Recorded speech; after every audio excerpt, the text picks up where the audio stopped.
Bismillahirrahmanirrahim. Assalamualaikum warahmatullahi wabarakatuh. Cara Islam mencegah lahirnya para pejabat korup dan khianat. Buletin Dakwah Kafah nomor 351, 6 Muharram 1446 Hijriah atau 12 Juli 2024 Masehi. Dalam 10 tahun terakhir ini, kasus pejabat bermasalah makin banyak. Setidaknya 5 pejabat di era Jokowi terjerat kasus hukum. Mantan SWL menjadi tersangka korupsi. Mantan Menkominfo Johnny G. Plate tersangkut kasus serupa. Bahkan Ketua KPK Firly Bahuri yang seharusnya menjadi teladan pemberantasan korupsi justru terjerat kasus suap. Ada pula pelanggaran etika yang dilakukan oleh Ketua Mahkamah Konstitusi MK Anwar Usman. Tak ketinggalan, yang terbaru adalah kasus asusila, perzinahan, yang menjerat Ketua KPU Hasyim Asy'ari. Sebelum ini sebetulnya sudah banyak para pejabat terjerat kasus korupsi. Selain itu, di era Jokowi banyak lahir berbagai UU dan peraturan yang mengkhianati amanah dan kepentingan rakyat. Ada Perpu Ormas, UU Cipta Kerja, UU IKN, dan revisi UU KPK. Sebelumnya ada UU Migas, UU Minerba, dan Lala. Semuanya lebih untuk kepentingan penguasa, para pemilik modal, dan oligarki, bukan untuk kepentingan rakyat kebanyakan. Akar penyebab. Secara garis besar, akar penyebab dari semua penyimpangan dan pengkhianatan para pejabat negara di atas sesungguhnya ada 2. Pertama, faktor personal, individual. Tidak lain adalah mental khianat, korup, dan tidak amanah yang melekat pada pribadi-pribadi penguasa dan para pejabat yang diangkat. Sudah jamak diketahui, pemilihan dan pengangkatan para pejabat seperti para menteri dan para pembantunya misalnya, sering tidak didasarkan pada faktor keimanan dan ketakwaan atau kebaikan moral mereka. Bahkan faktor profesionalitas juga sering diabaikan. Yang sering terjadi, pejabat dipilih dan diangkat karena faktor kedekatan atau karena motif balas jasa. Misalnya, para relawan yang dipandang telah berjasa oleh penguasa terpilih dalam ajang pilpres atau pemilu. Kedua, faktor sistemik. Tidak lain adalah penggunaan sistem pemerintahan demokrasi yang terbukti rusak dan merusak. Di negeri ini khususnya, sistem demokrasi terbukti menjadi pintu yang amat terbuka bagi ragam pengkhianatan yang dilakukan oleh penguasa dan para pejabat negara. Sudah bukan rahasia lagi bahwa suara rakyat dalam setiap pemilu, pilpres, pilkada acapkali dijual oleh penguasa dan elit parpol kepada para oligarki. Tidak aneh jika kemudian banyak UU yang dibuat oleh pemerintah dan DPR lebih banyak berpihak kepada oligarki daripada untuk kepentingan rakyat kebanyakan. Dengan UU Migas, UU Minerba, dan UU Cipta Kerja misalnya, sumber daya alam seperti minyak dan gas, batu bara, hutan, emas, nikel, dan lain-lain yang hakikatnya milik rakyat banyak dikuasai oleh pihak swasta dan asing. Dengan revisi UU KPK, tak ada lagi tangkap tangan terhadap para koruptor. Akibatnya, para koruptor makin leluasa untuk melakukan ragam korupsi. Wajar jika di era ini, kasus korupsi bukan lagi di angka miliaran, puluhan miliar atau ratusan miliar rupiah, tetapi sudah menyentuh angka triliunan, puluhan triliun bahkan ratusan triliun rupiah, seperti kasus korupsi timah dan lain-lain. Solusi Islam. Untuk mengatasi persoalan di atas, maka solusinya bisa dikembalikan pada 2 akar penyebabnya. Pertama, solusi personal individual. Tidak lain dengan memilih dan mengangkat penguasa dan para pejabat negara yang memiliki keimanan yang kuat dan ketakwaan paripurna. Sayangnya, dalam sistem demokrasi, penguasa, termasuk para kepala daerah, acapkali dipilih semata-mata karena faktor popularitas dan elektabilitas belaka. Demikian pula dalam hal pengangkatan para pejabat negara, yang dijadikan patokan hanya kedekatan, nepotisme, urusan moral, apalagi keimanan dan ketakwaan, acapkali tak dipandang penting. Padahal dulu Rasulullah Shallallahu Alaihi Wasallam sebagai kepala negara Islam, senantiasa memilih dan mengangkat para pejabat yang paling istimewa dalam hal keimanan dan ketakwaannya, selain tentu yang dipandang paling mumpuni dalam hal profesionalitasnya. Contohnya Abu Bakar radhiyallahu anhu dan Umar bin Al-Khattab radhiyallahu anhu. Kedua sahabat ini jelas tak diragukan lagi dalam hal keimanan dan ketakwaannya. Keduanya diangkat oleh Rasulullah Shallallahu Alaihi Wasallam sebagai pembantu beliau dalam urusan pemerintahan. Rasulullah Shallallahu Alaihi Wasallam bersabda, "Waziraya min ahli samai fa Jibrilu wa Mikail, wa amma waziraya min ahli al-ardi fa Abu Bakrin wa Umar." Pembantuku dari penduduk langit adalah Jibril dan Mikail. Adapun pembantuku dari penduduk bumi adalah Abu Bakar dan Umar. Hadis riwayat At-Tirmidzi. Dalam Islam, meski penguasa dan pejabat adalah orang-orang pilihan, mereka tetap perlu senantiasa dibimbing dan diarahkan. Tentu agar mereka tidak melenceng dari syariah Islam. Tidak ada yang meragukan keimanan dan ketakwaan sahabat Mu'adz bin Jabal radhiyallahu anhu, misalnya. Namun demikian, saat Rasulullah Shallallahu Alaihi Wasallam memilih dan mengangkat Mu'adz radhiyallahu anhu sebagai gubernur di Yaman, beliau tetap menasihati dirinya. Saat Mu'adz radhiyallahu anhu sudah berangkat dan dalam perjalanan ke Yaman, Rasulullah Shallallahu Alaihi Wasallam memerintahkan seseorang untuk memanggil Mu'adz radhiyallahu anhu agar kembali. Saat Mu'adz radhiyallahu anhu sudah kembali, beliau bersabda, "Janganlah kamu mengambil sesuatu tanpa izinku, karena itu adalah ghulul khianat."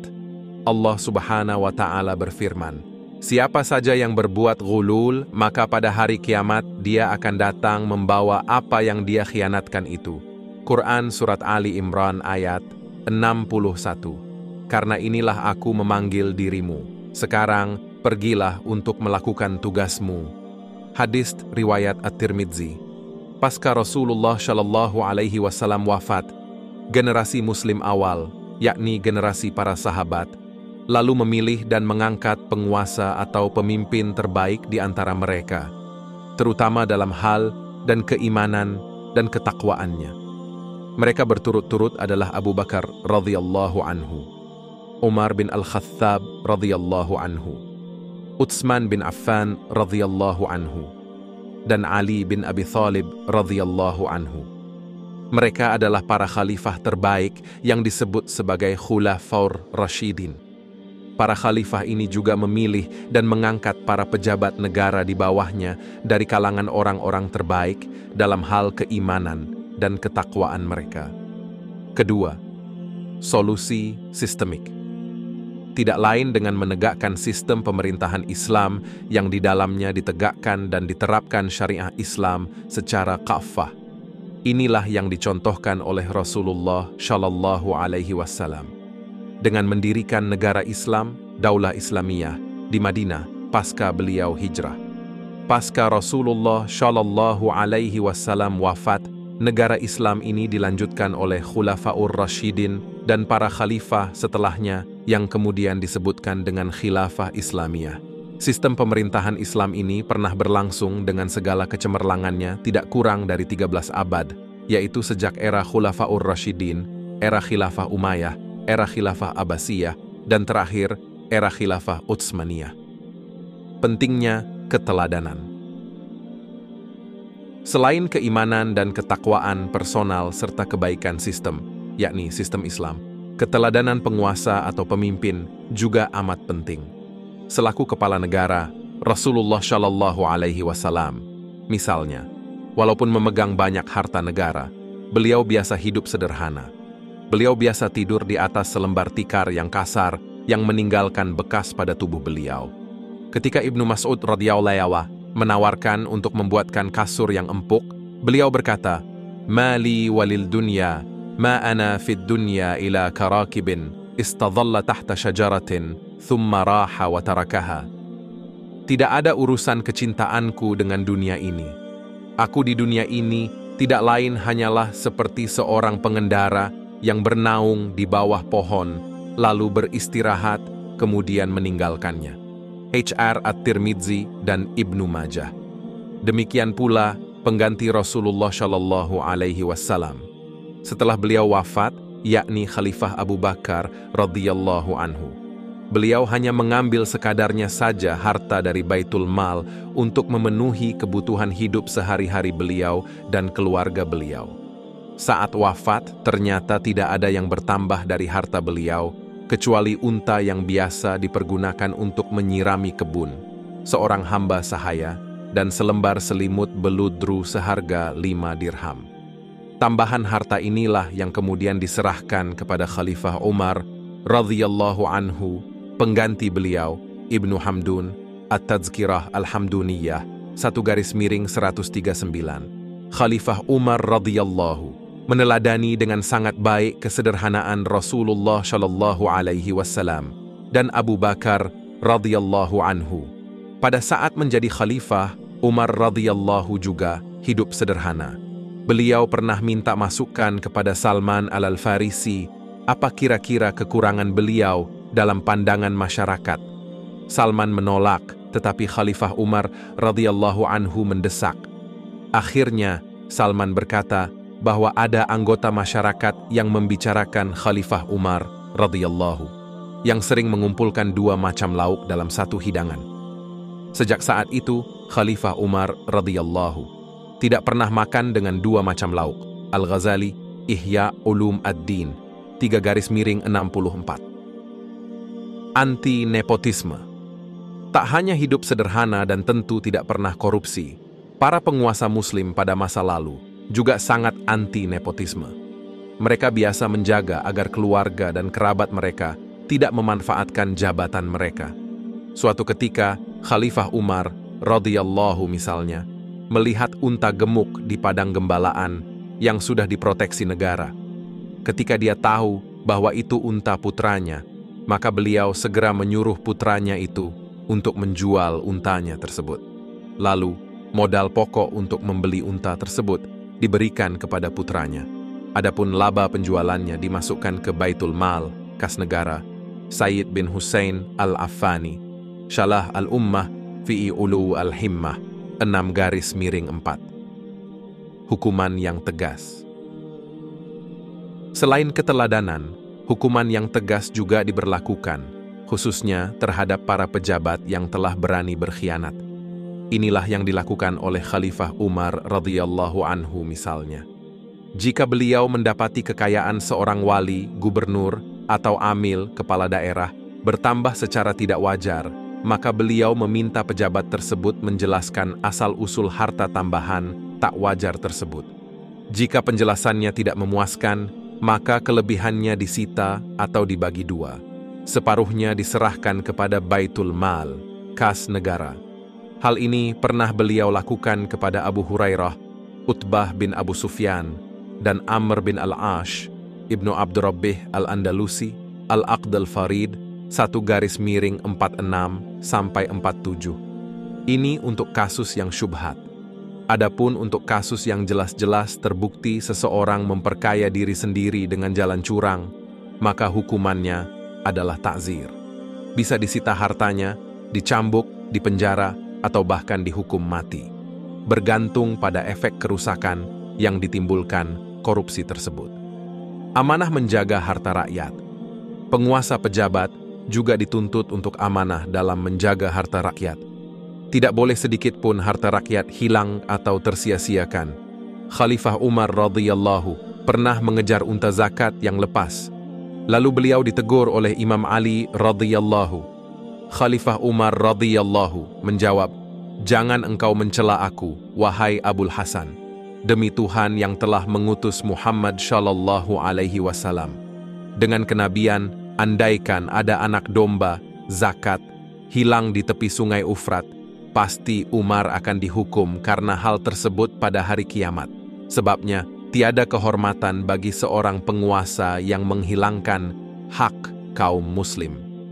As-Samarkandi, Tanbih Al-Ghafilin, Halem, 383-384. Bandingkan dengan para penguasa saat ini, khususnya di negeri ini. Mereka dengan entengnya membuat aneka UU yang memberikan peluang kepada pihak swasta dan asing untuk menguasai berbagai sumber daya alam yang hakikatnya adalah milik rakyat. Wallahu a'lam bi'asyawab. Hikmah.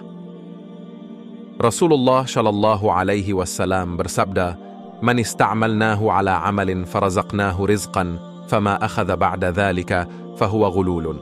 Siapa saja yang kami angkat untuk satu tugas, dan telah kami tetapkan pemberian gaji untuk dia, maka apa yang dia ambil setelah itu adalah harta ghulul, haram. Hadis Abu Dawud, Ibnu Khuzaimah, dan Al-Hakim. Wallahu alam bisyawab. Semoga bermanfaat bagi kita dan menambah wawasan keilmuan kita semua. Amin ya rabbal alamin. Wassalamualaikum warahmatullahi wabarakatuh.